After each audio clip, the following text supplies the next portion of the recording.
Olá, amigos, sejam bem-vindos a mais um vídeo do meu canal. Eu sou o Lucas Knipe. Vamos falar sobre o Brasil que perde para o Uruguai de 2-0 numa das piores partidas de seleção que eu vi na minha vida, um dos jogos mais feios que eu já vi. Olha, uma coisa horrível, 8 finalizações no jogo inteiro, 5 para o Uruguai, 3 para o Brasil, né? No primeiro tempo foi uma finalização em todo o primeiro tempo, que foi o gol do Darwin Núñez. O Brasil não finalizou no primeiro tempo, 3 finalizações no jogo todo contra uma seleção treinada por Marcelo Bielsa.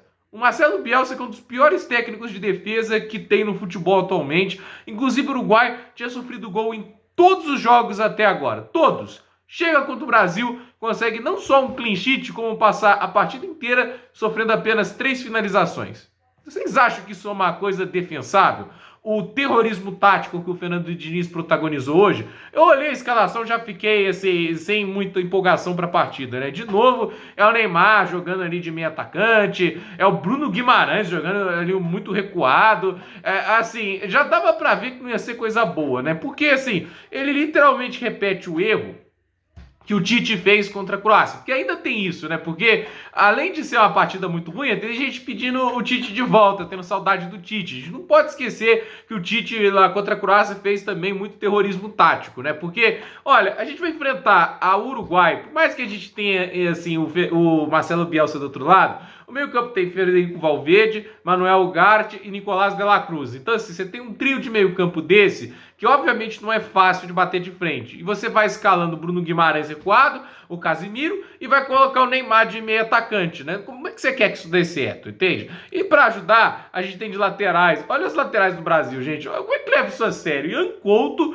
e Carlos Augusto. Um dos laterais parece que é a mistura do Eriksen com o Léo Lins na questão de aparência. E são dois jogadores assim que não agregam muita coisa. Eu ouso dizer, a seleção brasileira está vivendo uma fase ruim em termos de talento, né? Porque assim, a gente tem jogadores que obviamente são muito bons, como é o caso do Vinícius Júnior, do Rodrigo, que estão sendo extremamente mal aproveitados. A gente tem veteranos que obviamente têm muito talento, uma história muito grande, que é o caso do Casemiro, Neymar que sai machucado, tudo isso, Marquinhos que tá muito mal, vai estar muito mal mesmo. Mas assim, olha para essa seleção, não é de brilhar os olhos, né? O Bruno Guimarães é um ótimo jogador e tudo isso, mas os quartetos de zaga, o Gabriel Magalhães é bom jogador, mas não acho ele um outro classe, né? Já teve jogadores muito melhores aí, Lúcio, né? Já teve zagueiros assim, muito superiores. E assim, o Thiago Silva também, Ian Couto e Carlos Augusto de laterais. O Brasil já teve Cafu, já teve Roberto Carlos, né? Já teve Marcelo, né? A gente tá com Carlos Augusto e Ian Couto, e os titulares da posição é Danilo e Alexandro, né? Aí o Ederson é um goleiro. A pessoa fica criticando o Alisson, eu sei que ele não apareceu nas Copas do Mundo, mas pelo amor de Deus, não, o Ederson é um cara que tem saída de bola, mas defendendo sempre foi inferior ao Alisson. E para mim, o principal atributo de um goleiro é defender, é evitar gol.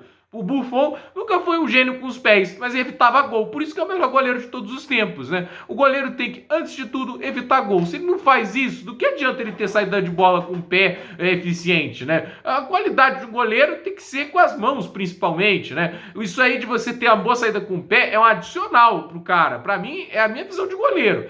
E assim, a gente tem esse problema. O Banco do Brasil, olha isso aqui, deu o banco assim, vai lá.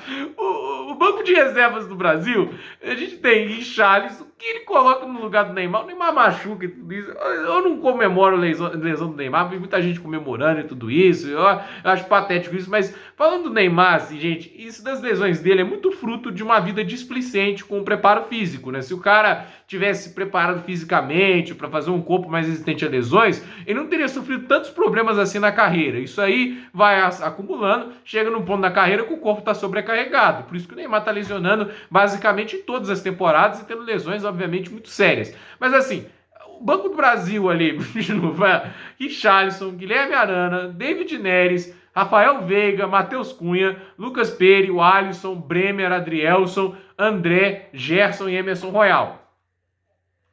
Não dá, né, gente? O trio de ataque do Brasil no fim do jogo era Matheus Cunha, Richarlison e Gabriel Jesus. E com o David Neres, aí deixou o Rodrigo em campo, cara. Tá uma bagunça essa seleção. E assim, vamos ser sinceros, Matheus Cunha sendo convocado. Olha, essa aqui, um cara que na temporada 21-22 com o Atlético de Madrid, marcou 6 gols e deu 4 assistências. Na temporada 22-23 ele não marcou gols. Ele teve 0 gols e 2 assistências. Com o Wolverhampton em 22-23, 2 gols. Em 23-24, que é essa temporada atualmente, são 8 jogos, 1 gol e 1 assistência. Esse foi o cara que entrou no segundo tempo do jogo contra o Uruguai para tentar empatar o jogo. Aí a gente também tem o Richarlison, que não marca um gol pela seleção desde a Copa do Mundo. São 10 meses sem marcar um gol. E ele ainda teve a audácia de falar, a camisa 9 já é minha, não tem que ficar escolhendo. Fiz uma Copa boa, a Copa do Mundo, mesmo não tendo título, eu acho que aqui na seleção todo mundo sabe que eu sou um homem-gol. Não tem que ficar escolhendo, a 9 é minha, né? Olha, esse tipo de declaração é patético, mas nada é mais patético do que a gente ter ali como o melhor 9 para a seleção para muita gente, o Gabriel Jesus, quando o comentarista, o Caio Ribeiro, fala isso aqui: eu estou gostando do jogo do Gabriel Jesus até aqui, não teve nenhuma oportunidade, nenhuma conclusão a gol, mas está se movimentando, participando e partindo para cima. Quando nossos centroavantes começaram a virar jogadores que tem que partindo para cima, se movimentando, participando do jogo, cara, quero um centroavante que marca gol. Aí a gente tem essa geração aí que fica criticando o Haaland porque ele só sabe marcar gol.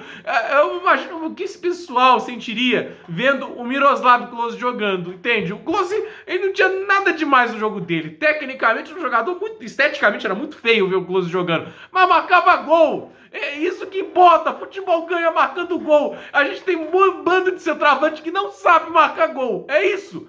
E o Gabriel Jesus até agora tem 1 gol na temporada. O Richarlison acho que é a mesma coisa. Matheus Cunha também. E esse já tá em outubro. E os caras aí, esses são os caras convocados para a seleção. O Brasil está numa geração bem triste para centroavantes, né? Mas eu acho que, tendo essa situação, arrisca algo diferente, entende? Por isso que o Tiquinho Soares, aos 32 anos de idade, ele vira uma alternativa que a gente olha e fica assim, por que não pode testar ele, né? Por que não testa o cara que tá marcando 14 gols no Brasileirão? E olha que não jogou todo o Brasileirão porque perdeu um tempinho por lesão. Por que não testa esse cara? Vamos testar algo diferente, né? Hoje, assim, o Gabriel Jesus não marcando gols na seleção não é um problema de agora, é de 4 anos. Quantos gols o Gabriel Jesus marcou na seleção depois da Copa América de 2019? Antes disso também já não era grande coisa, entende? O Richarlison, gente, pelo amor de Deus, né?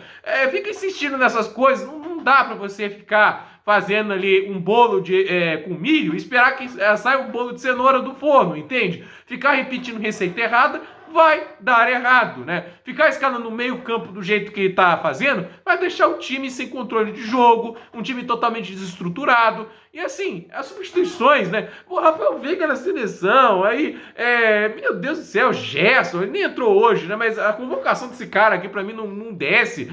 É muita falta de competência. Eu fico pensando assim, né? A gente tá aguentando o Diniz, né? A gente tem que aguentar, porque essa pra mim foi a pior atuação que eu vi da seleção na minha vida desde o 7-1, né? Assim, acho que o 7-1 é também um caso extraordinário, né? Tipo, é uma coisa que salta os olhos, mas esse 2-0, acho que nem o 3-0 da Holanda foi tão ruim, cara. É horrível essa atuação do Brasil. A gente vai ter que aguentar isso por 1 ano. Vai ter que aguentar o Diniz até o meio do ano que vem. Isso porque o Ancelotti a gente nem sabe se vem de verdade. É patético o que o Brasil está se tornando. A seleção brasileira hoje é isso, entende? E assim, não dá para ter muita expectativa com isso. A próxima data FIFA, a gente enfrenta quem? A Argentina. A Argentina do Lionel Scaloni.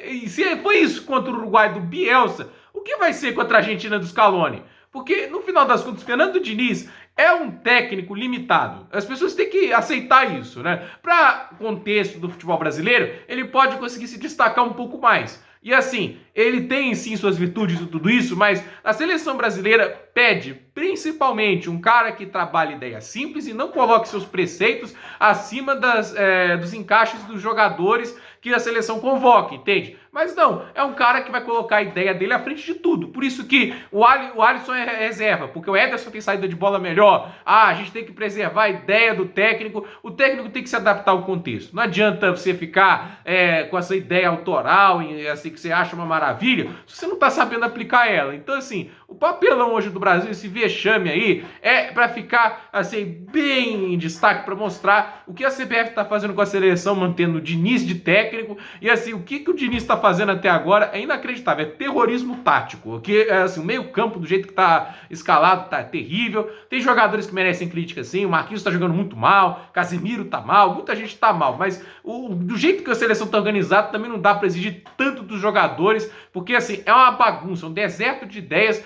e no final das contas é um técnico que não aceita sair da zona de conforto para extrair mais desempenho, e aí fica completamente dependente do quanto que os jogadores vão encaixar com a ideia dele e do quanto o jogo vai se apresentar para a ideia de jogo dele. Se encaixa bem, maravilhoso. Foi assim contra a Bolívia, mas agora enfrenta um jogo que não encaixou e olha o que acontece. 2-0 para o Uruguai, uma atuação horrenda do Brasil, horrível, um vexame enorme para a história da seleção brasileira. E assim, né, a gente estava já frustrado com o que aconteceu na Copa do Mundo e agora tem gente sentindo saudade do que era a era do Tite na frente do Brasil. Só para você ter ideia do desastre que está sendo até agora esse ano de 2023. Tanto com o Ramon Menezes, mas agora com o Fernando Diniz também. Então, gente, por esse vídeo é isso. Dúvida nos comentários, deixe seu like, se inscreva no canal, compartilhe esse vídeo e até o próximo vídeo.